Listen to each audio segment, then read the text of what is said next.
Hallo almal, en in hierdie foto gaan ek so 'n bietjie speel met 'n paar alternatiewe in Photoshop.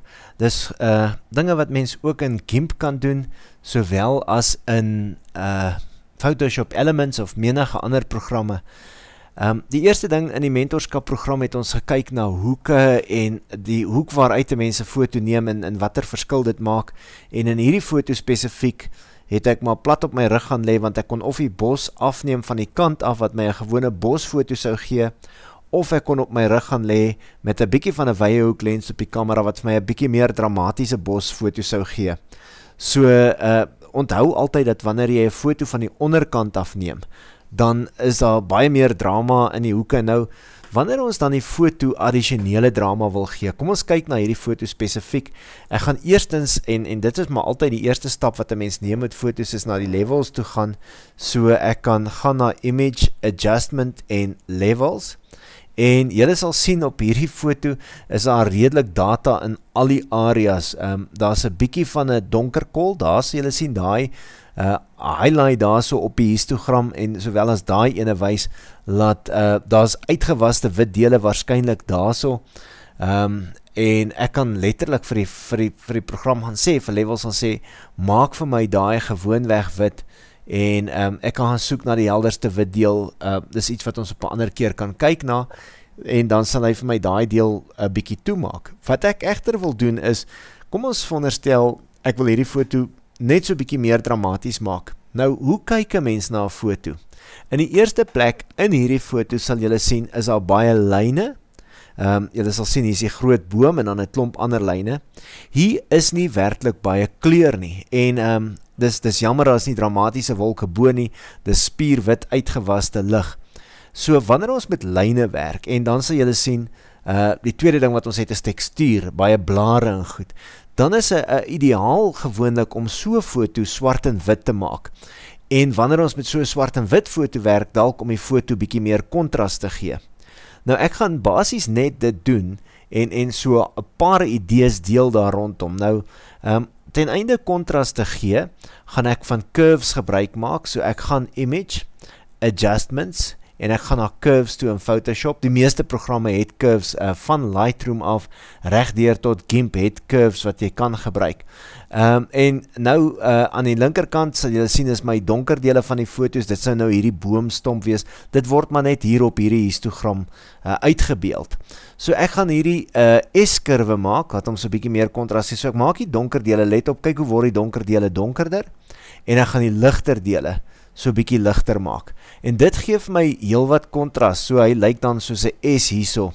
So ek kan die donker dele spesifiek nog 'n bietjie donkerder maak, of die ligter dele nog 'n bietjie ligter, sodat ek dan hierdie S vorm kry. Ek kan selfs nog 'n bietjie afgaan as ek sou wou, maar ek wil dit nie te donker maak nie.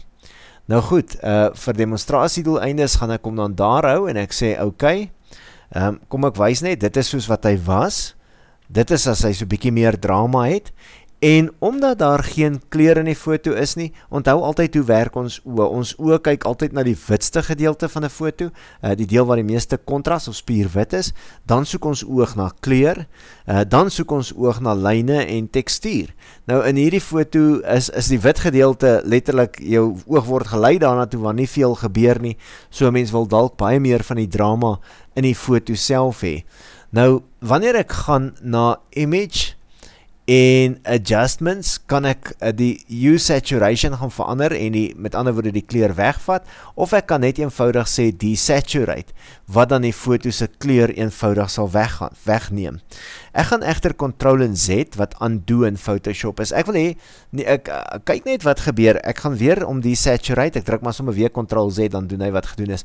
Ek wil hê julle moet sien, daar's vaak kleure, maar dis nie vir my hoë kontras kleure nie.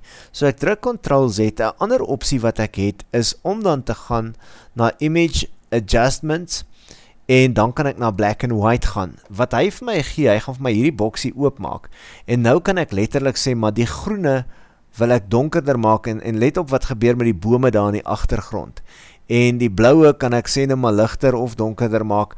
Nou ek kan hierdie foto so 'n buster foto maak. Kyk wat gebeur met die geel, kyk wat gebeur met hierdie boomstompie voor, as ek die gele optrek. So ek wil hom nie te donker het nie, ek wil hê dat ek so 'n bietjie van die geel sou sien, en ek gaan sommer vir nou sê, okay, Iets wat dalk werk is baie keer is hierdie boomstam hier onder net 'n bietjie te donker.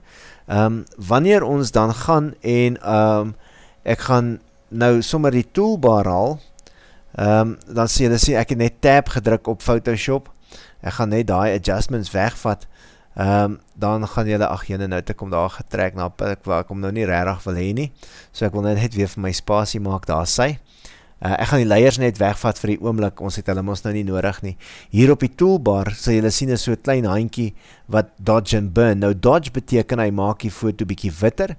Wanneer jy daarmee werk, ek gaan vir hom sê, werk met die shadows, en ek gaan 'n baie klein exposure gee, net so 5 of 7%. En dan sal julle sien, soos wat ek gelykmatig oor hierdie boomstomp werk. Miskien gaan ek net vir die doel van die oefening nou om so bietjie hoër stel dat julle mooi kan sien wat gebeur. Sien julle hoe kom die wit uit? En julle sal baie keer in die kommentaar sien dat ons praat daarvan dat jy 'n foto moet dodge and burn. Nou goed, dan het ek basies hierdie foto.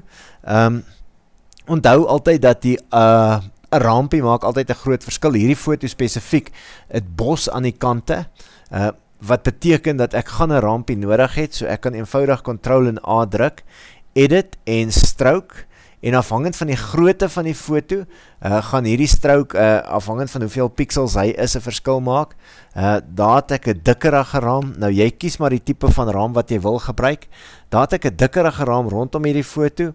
Ek druk F net om op volskerm op Photoshop te wys, en dan druk ek weer F om vir julle die foto te wys, en ek gaan hom net groot maak op Ctrl 0. Julle sal sien, op hierdie stadium is die foto se eintlike grootte, daai grootte, dis hoe groot hy is. So as ek Ctrl 0 druk, is hy so bietjie groter as sy gewone grootte.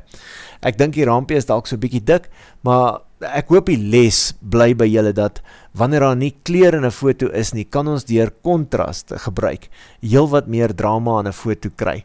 Dink gerus oor die swart en wit foto's wat jy in jou lewe gesien het. Dis dikwels 'n ou oomie met 'n baard of rotse teen wit wolke. Daar's altyd kontras tussen die harde en die sagte of die tekstuur en die verskillende forme van teksture.